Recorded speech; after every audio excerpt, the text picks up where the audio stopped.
If a stranger walked into your town with no ID, no language you recognize, and only a few footprints in the mud, would you call them harmless, dangerous, or divine?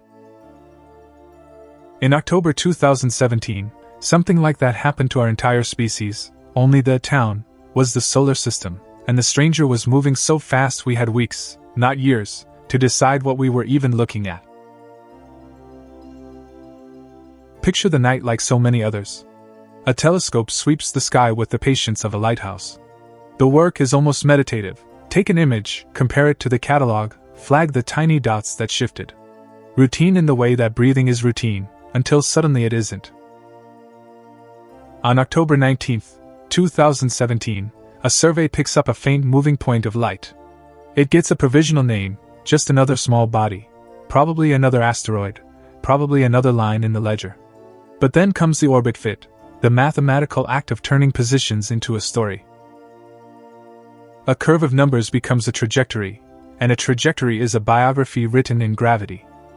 The first fit comes back, and the room changes temperature. Not literally.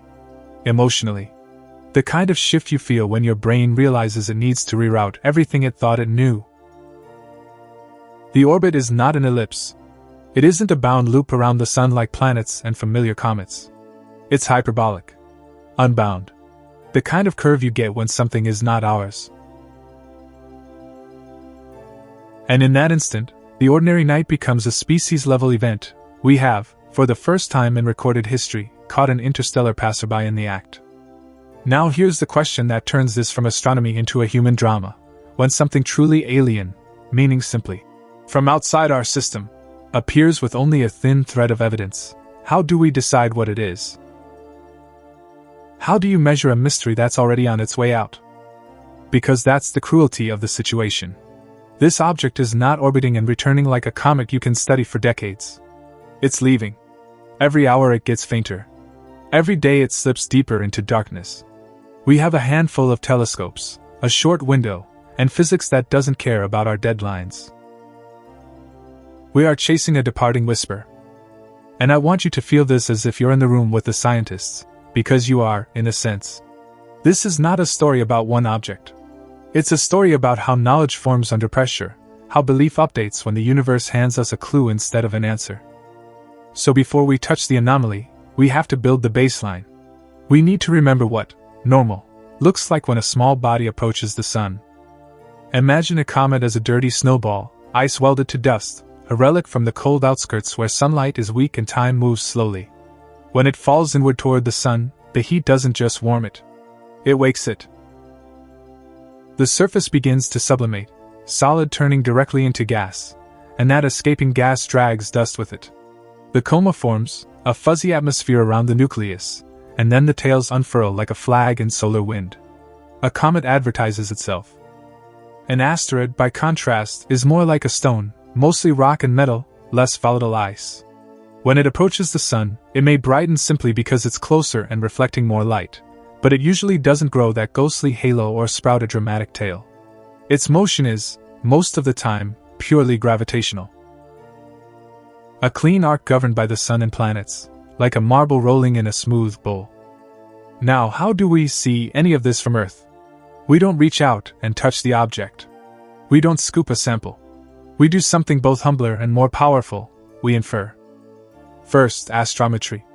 That's just a word for precise position measurements over time. Think of it as taking a series of snapshots and tracking the dots' movement against the background stars. Each dot location is a breadcrumb. String them together, and you can reconstruct the path. Second, photometry, measuring brightness. Not just how bright, but how brightness changes with time. A rotating object will brighten and dim like a spinning lighthouse beam if it's elongated or has patches of different reflectivity. A comet might brighten as it becomes active. Photometry turns light into a heartbeat. Third, spectroscopy, splitting light into colors to look for chemical fingerprints, absorption lines, emission features. If a comet is outgassing water, carbon monoxide, carbon dioxide, you can sometimes see those gases' signatures. But spectroscopy is demanding. It needs photons, and photons are the currency we are short on when something is small, fast, and already fading. Each tool is a sense organ. But each has limits. The further away the object is, the fewer photons it gives us. The more unusual the object, the less our expectations help interpret the data. And with a first-of-its-kind visitor, expectations can become a trap. So the observations arrive like updates in a live investigation. First, the orbit. Hyperbolic. This isn't a mere comet with a slightly stretched ellipse. The eccentricity is above 1 by a significant margin, meaning it's moving too fast to be bound by the sun's gravity. It came from interstellar space and will return to interstellar space. Gravity did not adopt it. Second, the brightness variations. Astronomers watch it flicker dramatically, changes of around a factor of 10. That's huge. This suggests an extreme shape, maybe a long, thin cigar, or perhaps a flat, tumbling pancake. Either way, we're not talking about a neat little sphere. We're talking about something that, as it rotates, presents wildly different cross-sections to us. Third, it doesn't look like a comet. No obvious coma. No visible tail. The images show a point-like source, not a fuzzy halo. That pushes us toward asteroid-like. But then the fourth fact lands, and it lands like a stone through glass. It accelerates. Not in the way you expect from gravity alone. The trajectory shows a small but statistically significant non-gravitational acceleration away from the sun. Here's the intuition, because the math can feel abstract until you give it a body. A trajectory is a fingerprint. It's the unique pattern that gravity leaves on a moving object. If the fingerprint is smudged, if the object deviates from the path gravity predicts, you don't throw up your hands. You look for hidden forces. Something is pushing. For a comet, that push is outgassing.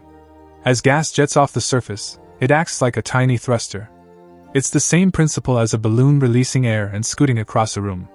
Small thrust integrated over days becomes a measurable shift in the orbit. So the acceleration looks comet-like. But the object looks non-comet-like. And suddenly we're standing on the edge of understanding, where all the familiar categories start to blur. If you're feeling the tension, good. That tension is the engine of the story. Because what happens next is not one clean answer. It's a sequence of models, competing explanations, each one trying to carry the weight of the data without snapping. And what makes this so intoxicating is that you can feel the scientific mind in motion: propose, test, strain, revise. The universe gives you a riddle, and you don't get to look up the answer. So let's do what the scientists did. Let's try the usual explanations first, and watch where they crack. Model 1, it's a weird comet with invisible outgassing. Invisible doesn't mean mystical. It means the gas could be something hard to detect, or it could be escaping in a way that produces little dust. Normally, dusty comets give you a beautiful tail because sunlight pushes the dust and the gas fluoresces. But what if the outgassing is dominated by something like molecular hydrogen? Hydrogen is notoriously difficult to see directly in these contexts. Or what if the outgassing happens in a way that doesn't loft much dust, so you get thrust without a bright coma? This model has a comforting familiarity. Comets do non-gravitational acceleration all the time. It keeps nature in its standard wardrobe. But it has a problem. If you outgas enough to produce the measured acceleration, you should usually see some signature, some hint of activity, some change in brightness behavior, some detectable species. The more you tune the knobs to hide the coma, the more fine-tuned it starts to feel. And you can feel the investigators' unease. Are we explaining the data, or are we explaining away our discomfort? So the next idea arrives. Model 2, a nitrogen ice fragment, a chip off a Pluto-like world. This one is beautiful in a cold, cosmic way. Picture an exoplanet in the outer regions of another star system, with a surface rich in nitrogen ice, like Pluto, where nitrogen frost can dominate. Now imagine a collision that chips off a slab. That slab drifts for millions of years in the interstellar dark, preserved in deep freeze. Then it plunges into our solar system. As it nears the sun, nitrogen sublimates. The escaping gas provides thrust. But nitrogen sublimation might not produce the same dusty display as a typical water ice comet. So you could, in principle, get acceleration without a dramatic coma. What I love about this hypothesis is what it does to our sense of normal. It reminds us that our catalog of small bodies is biased by what our own solar system makes. interstellar objects are samples from other kitchens. Different ingredients. Different recipes. But again, strain appears. You have to ask, how common are nitrogen ice fragments? Do they survive long interstellar journeys without eroding away? Do the numbers work out? Each, yes, requires a set of assumptions about other planetary systems. It's plausible, but it's not free. Model 3, a fluffy dust aggregate, a cosmic tumbleweed. Imagine something less like a rock and more like a loosely bound pile of dust grains, a structure so porous that it's mostly empty space. This kind of object could have a very low density, and therefore a high area-to-mass ratio, lots of surface area for a small amount of mass. Area-to-mass ratio is one of those phrases that sounds like engineering jargon until you make it tactile. Think of pushing a ping-pong ball and a bowling ball with the same breath. Your breath has the same pressure, but the ping-pong ball responds dramatically because it has little mass for its area. A fluffy object behaves more like the ping-pong ball of space. In this model, even weak forces, like a small amount of outgassing, or even sunlight, could have an outsized effect on its motion. But then you stare at the photometry again. Those huge brightness variations suggest a coherent, rotating body, not necessarily a diffuse cloud. And you wonder, would a cosmic tumbleweed survive the stresses of passing near the sun? Would it hold together through rotation and heating? Or would it unravel into dust? Model 4, radiation pressure, sunlight as wind. This is where the story starts to feel like science fiction, even though the physics is as classical as it gets. Light carries momentum. When photons hit a surface and reflect or are absorbed, they impart a tiny push. On Earth, you never notice it because everything is heavy and friction dominates. But in space, with no air and no ground to grip, even a whisper of force can matter, if the object is light enough and has enough area. So ask yourself, could sunlight itself be pushing this object away from the sun? Could the non-gravitational acceleration be explained without any outgassing at all? To make that work, the object needs to be extremely thin or extremely low density. Think of a sail. A solar sail is not magic, it's a mirror catching photon wind. But in natural astrophysics, a sail-like shape is unusual. Not impossible in principle, but unusual. And here is where the conversation in the scientific community, and the public, begins to change tone. Because once you say, sail, a new boundary condition enters the room. Model 5, artificial origin speculation. Let's be careful. This is not a conclusion. This is not even the most probable explanation. It's something subtler, a test of our epistemology. A check on what we mean by extraordinary. The responsible question isn't, is it aliens? The responsible question is, what would the data have to show before an artificial explanation becomes more plausible than a natural one? Where is that line? And can we define it without smuggling in our emotions, our hopes, our fears, our cultural myths? An artificial object, say, a probe or debris from technology, might have an unusual shape, unusual area-to-mass ratio, or unusual motion. But might is cheap. Science doesn't buy might. It buys measurements. And the measurements we have are sparse. This is the central tension of the Oumuamua story, science under scarcity. We have one object. One flyby. A limited arc of observations. A visitor that doesn't circle back for a second pass. And that scarcity does something to the mind. It makes us itch for closure. It tempts us to declare victory early. Or to deny the anomaly because uncertainty feels like weakness. But uncertainty is not weakness. It's honesty. Now slow down with me, because this is where the real discovery lives. When Oumuamua arrived, it didn't just bring questions about its own nature. It exposed something about us, about how human beings, even highly trained scientific human beings, update beliefs. We like to imagine science as a clean machine, input data, output truth. But science is also a living process, and living processes have metabolism. They have inertia. They have history. Every scientist carries priors, background expectations formed by everything we've seen before. In most situations, priors are not biases, they are efficiency. They prevent you from reinventing physics every morning. But when you see something you've never seen before, priors can become blinders. So what do we do when the orbit says, interstellar? The brightness says, extreme. The images say, no coma. And the motion says, something is pushing. We do what good investigators do. We assemble a set of models and we stress test them against reality. And here's the subtle eureka. The real triumph isn't that we solved Oumuamua. The triumph is that we watched scientific belief update in real time, under public scrutiny, with imperfect information. The universe forced us to practice humility. Because the uncomfortable truth is this: we may never know exactly what Oumuamua was. Let that land. We live in an age where a phone can answer trivia instantly, where maps show every street, where satellites photograph every coastline. We have become accustomed to the idea that mystery is temporary. That if we just wait long enough, the answer will arrive like a delivery. Oumuamua does not promise delivery. It is a postcard without a return address. And that fact can feel like failure, unless you understand what unknown actually is in science. Unknown is not a failure state. It is the edge of the map.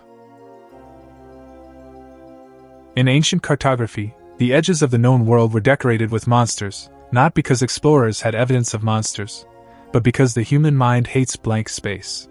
We mythologize the gaps. Or we pretend the gap isn't there. Oumuamua sits exactly in that gap. And it becomes a mirror. Some people look at it and see denial. It must be a normal comet or asteroid. Stop making it weird. Some people look at it and see myth. It's obviously a spaceship. The universe is sending a message. But the scientific posture, the one that actually expands our world, is different. It says, measure carefully, admit what you don't know, and let uncertainty guide better instruments. Because Oumuamua's most concrete gift may not be an answer about itself. It may be a technological and methodological awakening. After 2017, astronomers didn't just debate models. They asked, how do we make sure we never miss the next one? How do we find these objects earlier, when they're brighter, when they're closer, when we have time to do spectroscopy, time to look for outgassing, time to watch rotation change, time to test hypotheses with more than a vanishing curve on a plot? Enter the next generation of survey telescopes. The Vera C. Rubin Observatory, for example, is designed to scan the sky repeatedly with extraordinary sensitivity, generating a time-lapse of the universe. Instead of catching a visitor late in its departure, we may catch them on approach. And when we start finding many interstellar objects, not one, not two, but dozens, hundreds, something profound happens. Statistics turns mystery into population. Right now, Oumuamua is a lone data point, and lone data points are loud. They invite stories. They invite extremes. But a population would let us ask different questions. What are the typical shapes? How often do they outgas? How common are non-gravitational accelerations? Are there distinct classes? Do they cluster in certain trajectories that hint at their origin regions in the galaxy? And that's when alien stops meaning unexplainable and starts meaning what it always should have meant: from elsewhere. Now I want to reframe the awe here, because awe is not the enemy of rigor. Awe is often the doorway to it. Even if Oumuamua was completely natural, it expands what natural can look like. It forces us to admit that our solar neighborhood has shaped our intuitions, and that the galaxy has been running experiments for billions of years with materials, collisions, and environments we have never directly sampled. And even if, in the end, Oumuamua turns out to have a mundane explanation, some combination of volatiles, shape, and physics we simply didn't capture in time, the method we used to interrogate it is extraordinary. Not because it was flashy, but because it was disciplined. We didn't get to choose the evidence. We didn't get to rerun the event.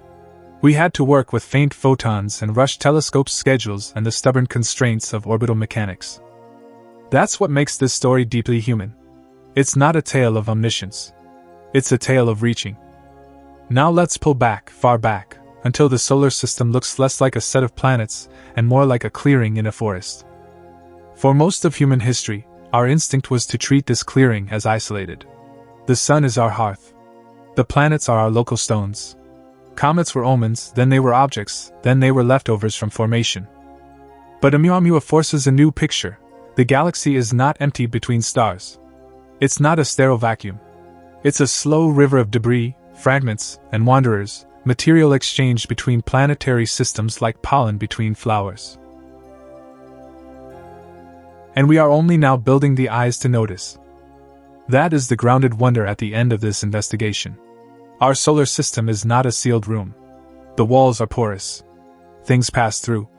And sometimes, rarely, briefly, one of those things passes close enough for our instruments to catch its light. So here's the synthesis, the cleanest truth we can responsibly claim. In 2017, we detected the first known interstellar visitor, Oumuamua. Its trajectory proved it came from beyond the solar system. Its brightness variations implied an extreme shape or tumbling behavior. It showed no obvious cometary coma or tail. And yet its motion included a small, real acceleration away from the sun that gravity alone couldn't explain. We tested models, hidden outgassing, exotic ices, fluffy aggregates, photon pressure, and even the boundary case of artificial origin, not as an answer, but as a way to define what evidence would be required to cross that threshold. And the result was not a tidy conclusion, but something more honest, a map edge. Now take this with you as a thought experiment. Imagine, sometime in the next decade, we spot another interstellar object early, months before closest approach. We turn every telescope toward it. We get spectra, thermal data, precise astrometry, maybe even radar. And the new object behaves differently.